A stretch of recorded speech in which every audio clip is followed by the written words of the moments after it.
참 풀기 어려운 세 가지 미스테리를 가지고 있습니다.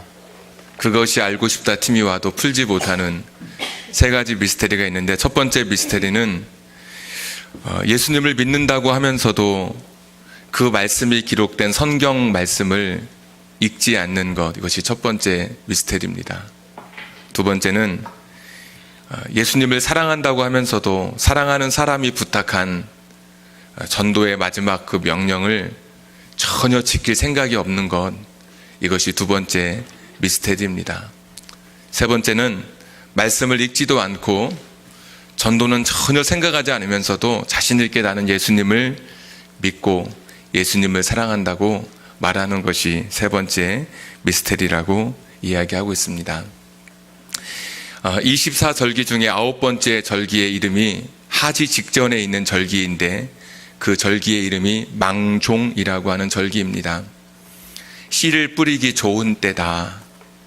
양력으로 6월 한 5일, 6월 6일경 정도 되는 절기인데, 그때는 이 보리는 다 베고 이제 모내기를 하는 가장 좋은 때, 그래서 망종의 때에 그때 씨를 뿌리고 그때 또 곡식을 거두는 그런 절기로 우리 선조들은 지켜왔습니다. 지금 기독교로서는 지금 망종의 때는 아마 아닐 것입니다. 어떤 기독교 지도자들은 정치와 같이 결탁해서 또 교회를 오염시키기도 했고, 또 세상에 있는 물질과 이 번영의 이런 사상이 교회 안에 들어와서 교회 안에서도 물질이 최고인 것처럼 보여지는 교회의 타락도 오늘 우리가 보고 있는 그대로입니다. 개인의 일탈이라고 말하기에는 너무 많은 일탈들이, 목회자든 또 교회 중직자들, 그들이 보여주고 있는 그런 모습은 어떤 한 특정한 한 사람이라고 말하기에는 너무나 많이 자주 그런 일들이 일어나고 있어서 참 지금 이때는 복음의 씨를 뿌리기에는, 전도하기에는 너무나 어려운 그런 때라고 하는 것입니다. 어떤 분들은 이런 때는 소나기가 내리면 잠시 쉬어가는 것처럼, 이렇게 교회가 지탄받는 이때에는, 때를 얻지 못한 이때에는 공적인 전도는 조금 자제하는 것이 좋지 않겠냐는 그런 우려 섞인 이야기까지 내놓고 있습니다. 그러니까 결코 복음이 전파되고 기독교의 말씀이 전하여지는 이 전도의 측면에서 볼 때는 결코 지금 이 시대는 망종의 때, 씨를 뿌리기 좋은 때는 아니라고 하는 것입니다. 그런데 오늘 본문 42절에 보시면, 제일 마지막 절에 있는 말씀에 보시면, 초대교회 성도들은 가르치는 것, 예수님의 말씀의 교리를 가르치는 것과 그리고 전도하는 것을 쉬지 아니했다, 그렇게 이야기하고 있습니다. 자, 그러면 초대교회 때는 좋은 망종의 때였는가? 씨를 뿌리기 좋은 때여서 사람들이 하나님 말씀을 가르치고 전도하는 것을 쉬지 않았을까? 여러분, 멀리 갈 것 없이 40절에 한번 가보십시오. 그들이 옳게 여겨 사도들을 불러들여 채찍질하며 예수의 이름으로 말하는 것을 금하고 놓으니, 전도하면 전도했다고 채찍질하고 전도하지 말라고 명령이, 공식적인 명령이 떨어졌던 시대가 바로 초대교회 시대입니다. 지금 우리는 전도한다 그래서 누가 핍박하거나 누가 때리지는 않겠죠.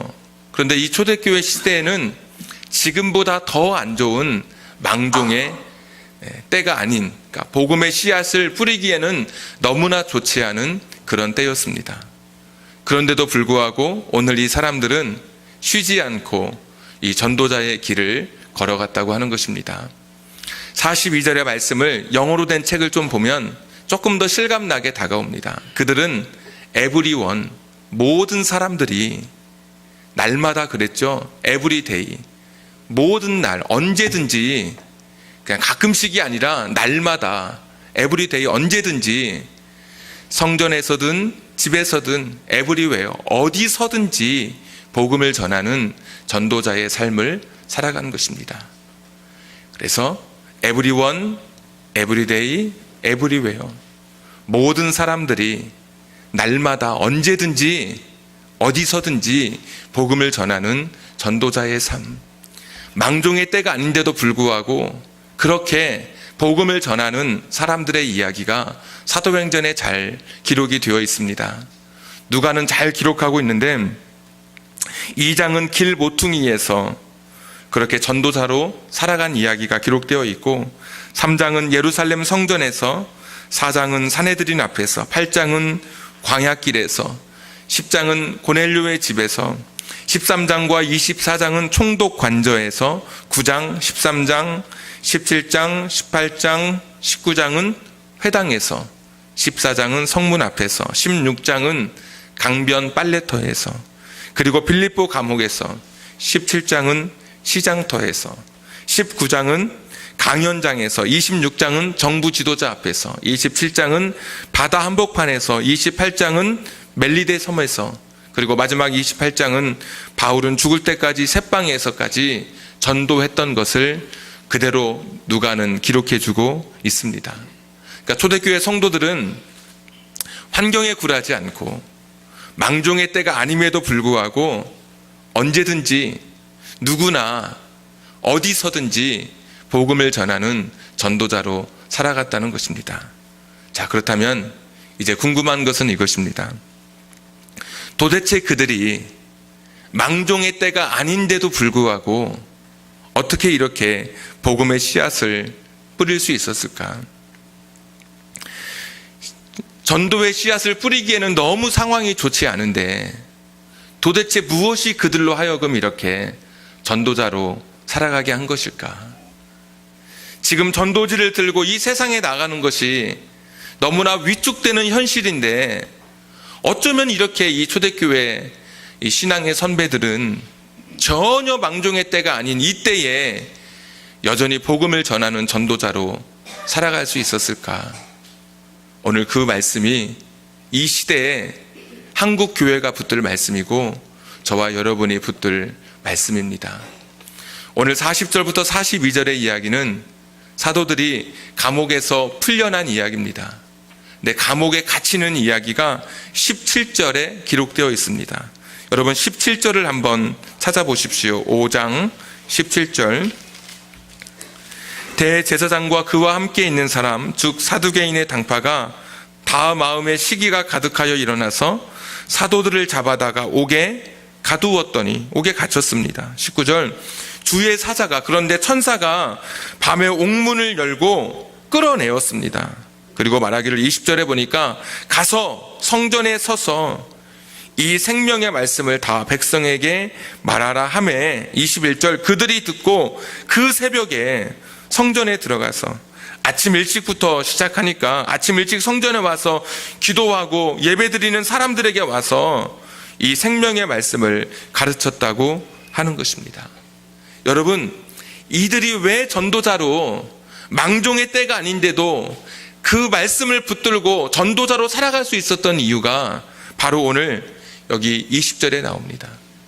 천사가 그들을 옥에서 풀어내면서 했던 말씀이 너희가 지금 전하고 있는 이야기, 너희가 간직한 이야기, 너희가 알고 있는 예수 그리스도의 이야기는 바로 생명의 말씀이라고 하는 것입니다.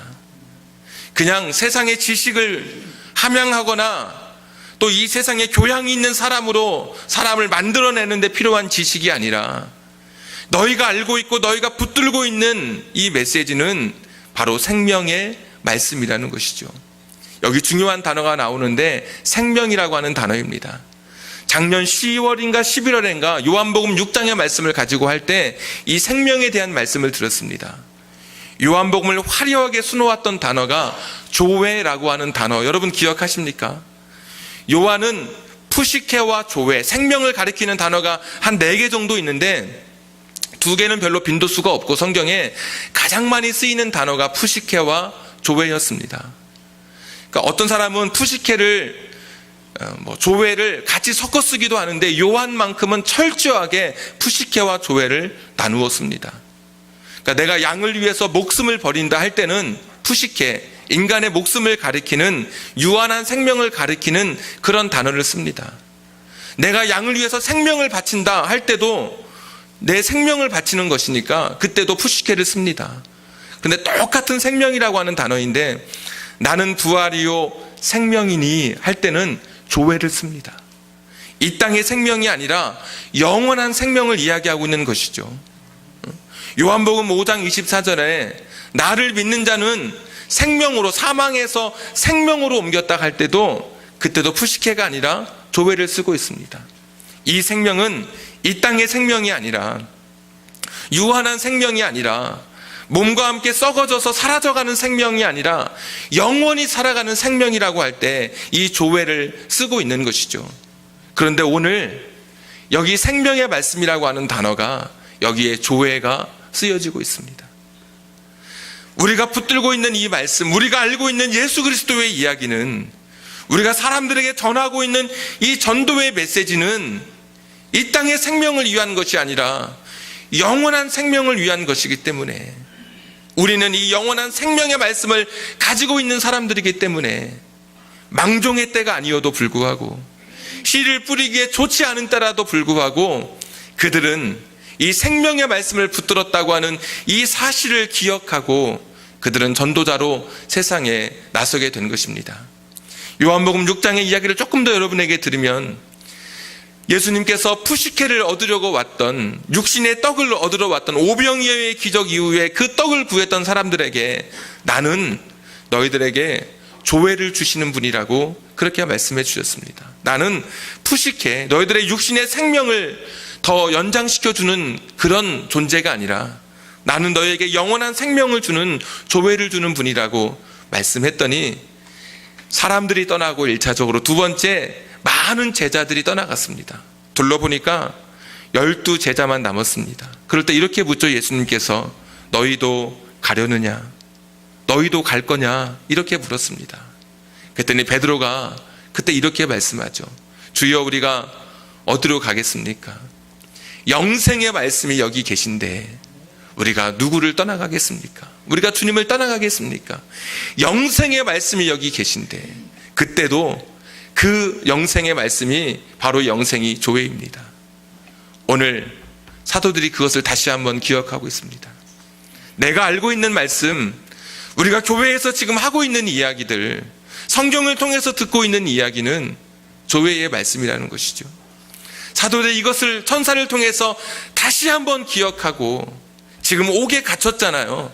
지금 풀려나다가 다시 이야기하면 또 옥에 갇힌 것이 분명한데도 불구하고 그들은 아침 일찍 새벽부터 나가서 성전에 서서 그 많은 사람들이 다니는 곳에서 예수 그리스도를 증거하기 시작했습니다. 채찍에 맞고 다시는 예수를 말하지 말라고 하는 금지 명령이 떨어졌음에도 불구하고 그들은 모두가 어디에서든 그리고 언제든지 날마다 전도자로 그들의 삶을 살아가는 것입니다. 사랑하는 여러분, 지금은 결코 전도하기에 좋은 때는 아닐 것입니다. 그런데 누군가는 이 생명의 말씀을 전해야 되지 않겠습니까? 만약에 어떤 사람이 독서를 아주 취미로 삼는 사람이 있다고 한번 생각해 보십시오. 그 사람은 자기가 책을 읽을 때 누가 건들면 굉장히 기분 나빠하는 사람입니다. 그 사람이 어느 날 나무 밑에 앉아서 책을 읽고 있습니다. 그런데 옆에 보니까 그 나무 위에서 맹독성을 가진 독사가 독서하는 사람에게 지금 내려오고 있습니다. 그럼 그것을 지켜보고 있는 사람이, 저 사람은 독서할 때 건들면 굉장히 기분 나빠하니까 독사가 내려와도 그냥 놔둬야지. 여러분, 그런 사람이 있을까요? 그 사람이 불쾌해하든, 그 사람이 깜짝 놀라든, 그 사람의 기분 나쁘든, 책을 떨어뜨리든, 그 사람의 의자를 밀든, 그 사람을 어떻게 끌어내든 해서 그 사람을 살리는 것, 이것이 마땅한 것이 아닐까요? 어떤 사람은 잠을 잘 때 누가 건들면 굉장히 기분 나빠하는 사람이 있습니다. 그런데 그 집에 불이 났다고 생각해 보십시오. 여러분, 그 사람의 목덜미를 붙잡아서라도 끌어내야 되지 않겠습니까? 왜? 그것이 그 사람을 살리는 일이기 때문에. 오늘 우리는 영원한 생명의 말씀을 가지고 있습니다. 죽어가는 세상에서, 멸망해가는 세상에서 구원받을 수 있는 유일한 길이 예수님인 것을 우리는 성경을 통해서 알고 있고, 우리가 이 복음을 알고 있는 사람들입니다. 이 세상의 많은 사람들이 지금 멸망을 향해서, 멸망의 절벽을 향해서, 더 이상 다리가 없는 절벽을 향해서 지금 한 사람 한 사람씩 죽음을 향해 걸어가고 있습니다. 그 사람이 불쾌해할까봐, 그 사람이 독서하는데 건들면 기분 나빠할까봐 죽어가는 것을 보면서도 어찌 그냥 있을 수 있겠습니까? 우리는 생명의 말씀, 조회를 가지고 있는 사람들이기 때문에 누군가는 그들을 향해서 지금이 망종의 때가 아니라 할지라도, 씨를 뿌리기에 좋은 때가 아니라 할지라도 누군가는 그들에게 이 생명의 말씀을 전해야 되지 않겠습니까? 누군가는 그들에게 하늘의 영생의 이야기를 전하고 살아계신 하나님께서 어떤 일을 행하셨는지 누군가는 그들에게 말해야 되지 않겠습니까? 어떤 사람들은 교회가 너무 요즘에 지탄받고 하다 보니까 교회의 무용론을 주장하는 사람들, 교회가 무슨 소용이 있느냐고 그렇게 말하는 사람들이 있습니다. 여러분, 차가 다니다가 교통사고 났다 그래서 차는 필요 없다라고 말하는 분이 있을까요? 부엌에서 잠깐 칼을 다루다가 손에 베었다 그래서 이 세상의 모든 칼은 다 없애버려야 돼, 그렇게 말하는 사람이 있을까요? 때때로 교회가 어려운 일을 겪고 교회가 사람들의 지탄을 받는다 그래서 교회 존재의 자체를 부정하는 것은, 이것은 마땅하지 않은 것입니다. 차 사고가 나고 칼에 베인다 할지라도 여전히 그 기능과 용도가 있는 것처럼, 그럼에도 사람들이 여전히 차를 타고 칼을 다루는 것처럼 교회에 부족함이 있고 교회에 연약함이 있다 할지라도 하나님께서는 교회를 통해서 당신의 생명의 말씀이, 생명의 복음이 전파되도록 교회를 세워주셨다는 사실입니다. 교회는 장학사역을 하기도 하고 이웃을 돕는 사역을 하기도 하고 또 병원을 세우기도 하고 여러 가지 일을 감당하지만 교회의 원래의 목적은 전도하는 사명입니다. 영혼을 구원하고 생명을 구원하는 일에 우리 교회가 쓰임 받아야 되는 것입니다. 이 시대의 교회가 쓰임 받아야 되는 것입니다. 교회는 같은 취미를 가진 사람들이 모인 취미 단체가 아닙니다. 같은 고향을 가진 사람들이 모여서 향후회를 조직해서 운영하는 그런 일반 단체가 아닙니다. 전도하기 위해서 하나님께서 세우신 바로 그런 기관입니다. 저와 여러분은 이 생명의 말씀을 가지고 있는, 이 땅의 푸시케가 아니라 조회의 말씀을 붙들고 있는, 조회의 말씀을 알고 있는 그런 사람들입니다. 때가 아니다 할지라도, 망종의 때가 아니라 할지라도 우리는 이 복음을 증거해야 될 마땅한 책임과 의무를 가지고 있는 사람입니다. 사랑하는 자식에게 이 복음을, 이 생명을 전하지 않고 우리가 어떻게 잠들 수 있을까요? 어렸을 때 아이가 아프면 그 옆에서 엄마가 같이 밤을 지새웁니다. 저는 이상하게 밤에 펄펄 끓는 그런 고통 속에 잠들었는데 이상하게 아침이 되면 열도 내리고 몸이 가뿐해진 것을 느꼈습니다. 어려서는 몰랐는데 조금 크면서 알게 됐습니다. 제가 열이 펄펄 끓을 때, 그때는 약도 그렇게 변변하지 않았죠.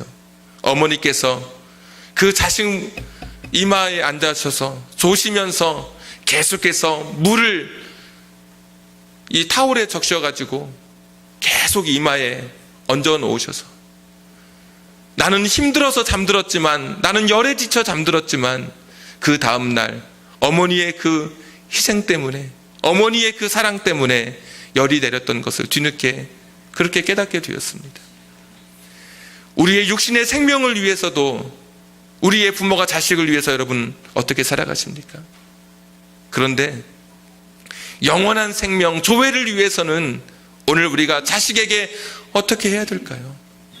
교회 가는 것을 말하면 기분 나빠한다고, 또 그렇게 말하면 굉장히 좋았던 분위기가 그렇게 좀 서먹서먹해진다고 혹시 여러분 주저하고 계시진 않습니까?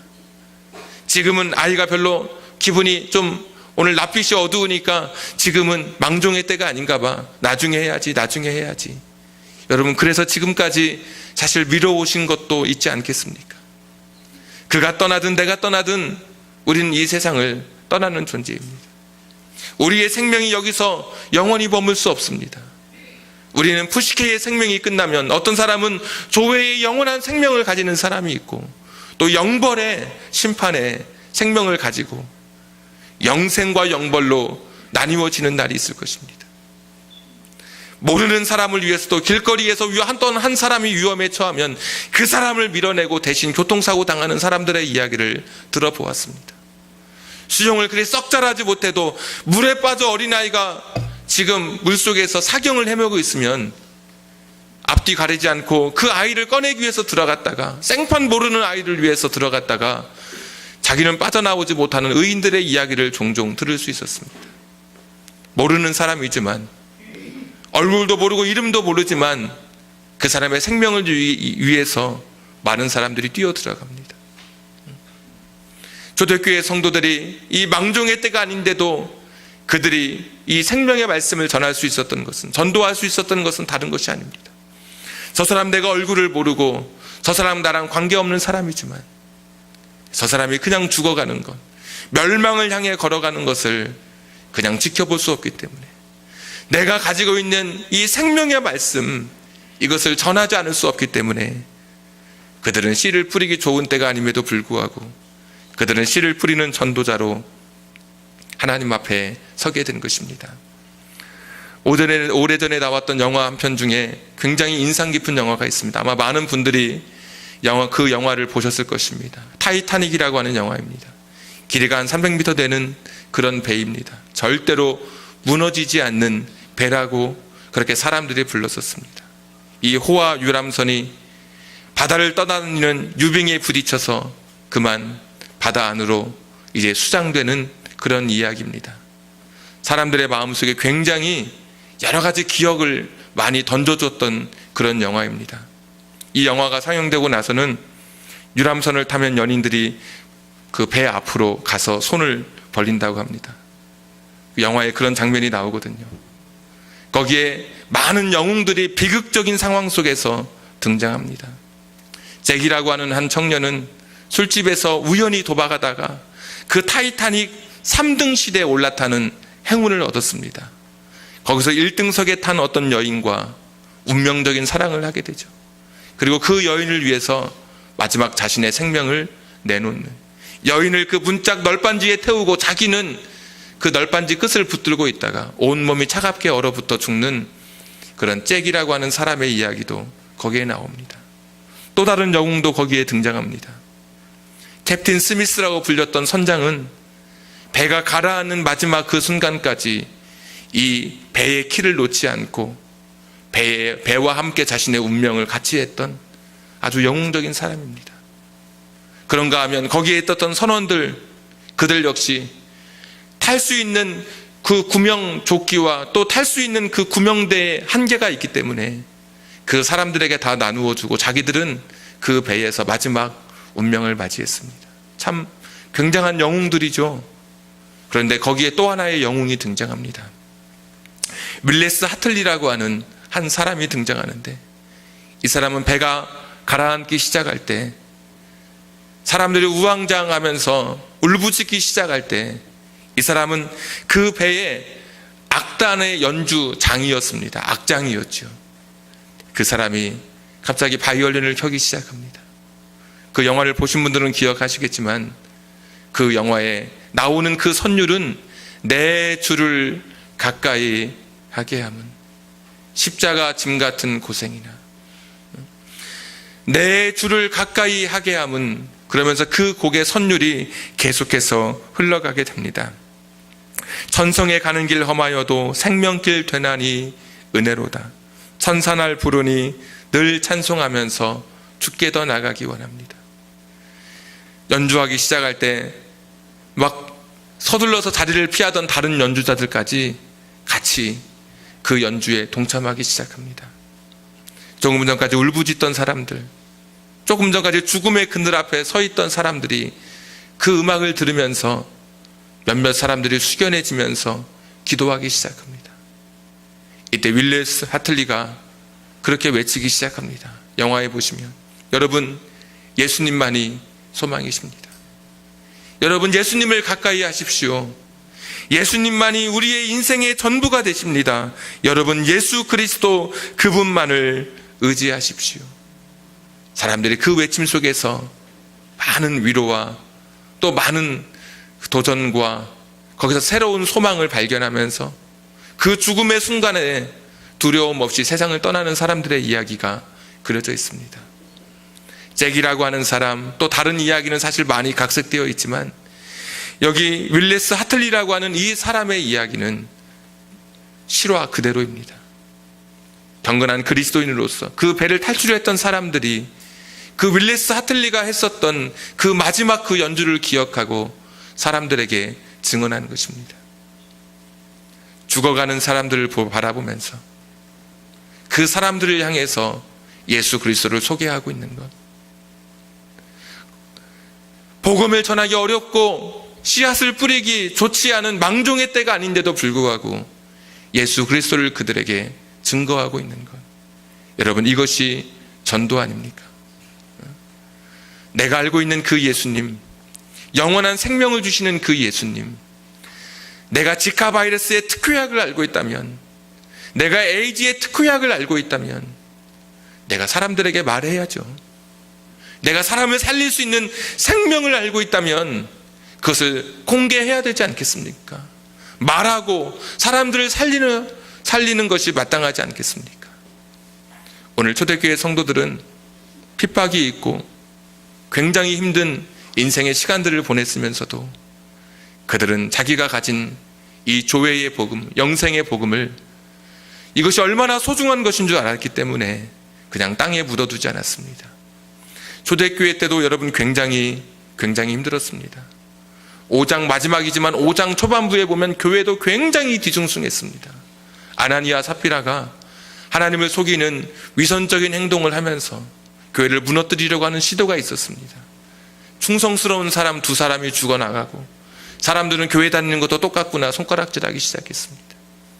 교회 내적으로도 굉장히 뒤숭숭하고 교회 외적으로도 박해와 핍박이 몰려왔던 절대로 망종의 때가 아니었지만, 그러나 우리가 갖고 있는 이 복음이, 우리가 알고 있는 예수 그리스도의 이야기가 이것이 영원한 생명을 주는, 사람을 살릴 수 있는 생명의 말씀인 것을 알았기 때문에 그들은 이 복음을 증거하는 전도자로 살아가는 것입니다.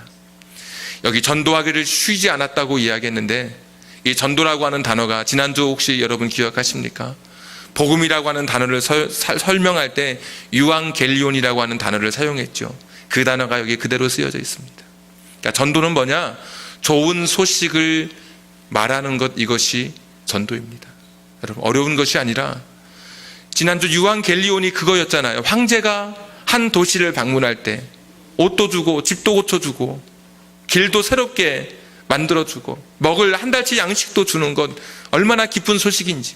예수님이 이 땅에 오신 소식이 황제가 이 땅 어떤 도시를 방문하는 것 같은 그런 좋은 소식, 이것이 복음이다, 이것이 유앙겔리온이다. 바로 오늘 전도가 그 단어입니다. 사람들에게 내가 가지고 있는 이 생명의 말씀, 얼마나 좋은 소식입니까? 유일한 탈출구를 알고 있다면, 하나밖에 없는 그 구원의 길, 하나님께서는 우리에게 또 다른 길을 허락하지 않으셨잖아요. 죽음을 떠나 멸망을 떠나 유일하게 구원받을 수 있는 그 유일한 길을 내가 알고 있는, 유일한 탈출구를 내가 알고 있는데 어찌 가만히 있을 수 있겠습니까? 그 입을 열어서 복음을 증거한 것이죠. 이 좋은 소식, 이 유앙겔리온을 어찌 말하지 않을 수 있겠습니까? 그래서 그들은 좋은 소식을 전했습니다. 그것이 여러분 전도입니다. 사람을 데려오는 것까지가 아니라 내가 알고 있는 이 좋은 소식을 다른 사람에게 전하는 것. 씨를 심는 것은 내가 하지만 물 주고 열매 맺게 하시는 것은 결국 하나님이 하시는 것 아니겠습니까? 지금 망종의 때는 아니지만 우리는 전도의 능력을 믿고 성령의 도우심을 의지하면서 아무도 이때가 아니라고 할 때 우리는 묵묵히 이 전도의 씨앗을 심어가는 것입니다. 망종의 때가 아닌데도 이 씨앗을 뿌려가는 것입니다. 내가 알고 있는 것이 너무나 귀하기 때문에, 이것만이 세상을 살리는 길이기 때문에, 빛을 밝히는 사람들이 빛이 희미해졌다 그래서, 세상을 만나게 하는 소금이 맛을 잃어간다 그래서 버리는 사람이 있습니까? 불을 더 높게 밝히고 맛을 더 짜게 해야 되는 것처럼, 교회가 이 세상의 빛으로 점점 어두워간다 그래서 그것을 소쿠리로 덮으면 어떻겠습니까? 더 불을 밝혀야 할 때입니다. 오늘 하나님의 말씀이 전하기 어려우신 이때에 에브리원, 모든 사람들이 에브리데이, 날마다 언제든지 에브리웨어 어디서든지 내가 가진 이 생명의 말씀을 이 땅에 심어가게 될 때 이 세상은 더욱더 밝아지게 될 것이고, 그래도 타락한 이 세상을 변화시킬 힘은 우리 교회의 복음의 능력밖에 없습니다. 죽어가는 사람을 살릴 수 있는 특효약은 이 생명의 복음 외에는 다른 길이 우리에게 주어지지 않았습니다. 다 주저앉고 포기하고 싶을 때, 지금은 그냥 조용히 소극적으로 있고 싶을 때, 그래도 우리는 여전히 내 안에 이 열정과 열망을 가지고 내가 가진 이 조회, 내가 가진 이 생명의 복음, 천사가 이야기하면서 너희들 이 생명의 말씀을 전하라고 했었던 그 조회의 말씀, 그것을 붙들고 섰던 전도자들처럼 저도 여러분도 이 어려운 때에 다시 한번 여기 있던 전도자로 움직일 수 있는 여러분 되기를 주님의 이름으로 축복하고 함께 기도하고 싶습니다.